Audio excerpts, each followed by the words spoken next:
I've fallen and I can't get up. He's dislocated. I can't get up.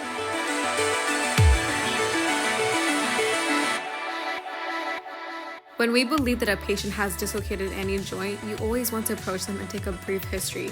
You do want to make sure that the scene is safe, so I'm making sure that he's breathing, his airways are okay, that he's circulating okay. And so from there, I'm taking a brief history of what happened. I can see that his patella is laterally displaced, but he let me know that he was tackled in his game, so I'm concerned about his head. So I briefly asked him about concussion questions. So I'm making sure his head isn't hurting, he remembers what had happened, and he's able to communicate appropriately. From there, I'm letting him know that his patella is laterally displaced, and I'm walking him through the procedure of what I have to do in order to relocate his patella. I'm quickly palpating to make sure I am not suspecting any fractures so that I can proceed with this procedure with cautions, but also confident that there are no fractures. From there, he asked me a couple questions and I respond appropriately. Then I begin by grabbing the leg and I tell him to let go completely, so let me have control of his leg, and I guide his patella just easily with my right hand until the patella is relocated to the joint space.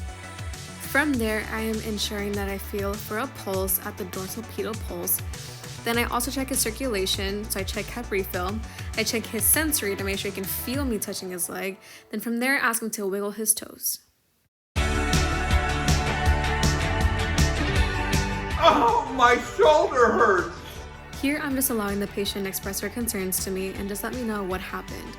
Here, he's complaining of really bad arm pain and tries to move his arm, and I kindly express to him to not move his arm so I can assess him correctly. So I'm taking his pulse, I'm asking him to wiggle his fingers, and then from here I also make sure that he can feel my hand behind his hand, and then I check for his circulation. So I'm letting him know that his shoulder is clearly dislocated, so I just have to palpate his shoulder a little bit, even though he's timid about me palpating it.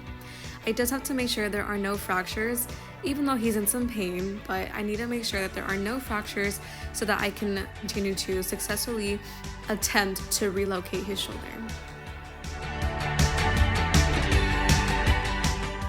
Then here I am explaining to my patient that I will have to attempt to relocate his shoulder because I am concerned about the blood supply to his limb. Therefore, I'm letting him know of the procedure that we will try together to attempt to relocate his shoulder to make sure he is on board and we can continue with the procedure.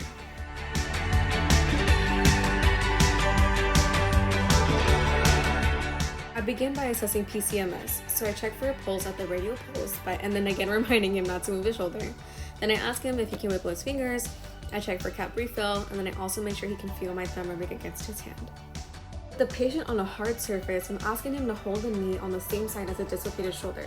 Then I'm asking him to lean back, extend his neck, extend at the elbows, and then lean back gently until he feels his shoulder pop back into place. This maneuver is essentially causing axial traction. So in turn, it's allowing for anteversion of the scapula on the axis of traction to hopefully facilitate reduction.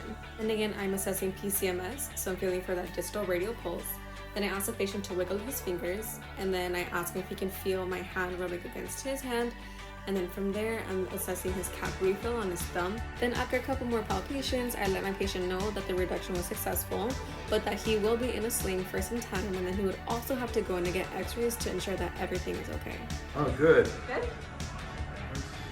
Good. You alive? Yeah, I'm alive. You okay?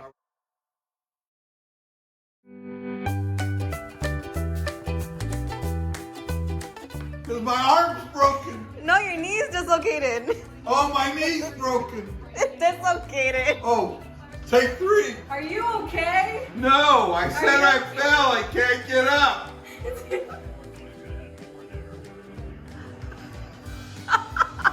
Like this. And then bring your neck back and then just lean back. Lean back. And then, oh, no, don't fall back.